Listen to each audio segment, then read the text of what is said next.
எனக்கு அச்சோ எனக்கு தாயா தர மாட்டீங்களோ அவர் மூஞ்சி திருப்பிக்கிட்டு தாச்சோ எனக்கு எனக்கு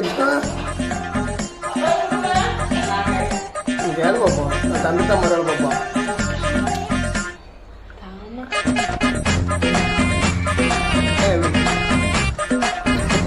கை தடுக்க படி போட மாட்டான்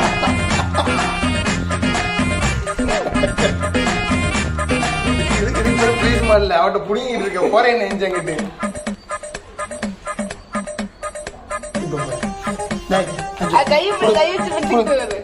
போதும் கிடையாது சரிந்தா குடு குடு உனக்கு போதும் குடு குடு குடு குடு தின்னுட்டோம் வேணுமா கம்மியான மாதிரி இருக்கு.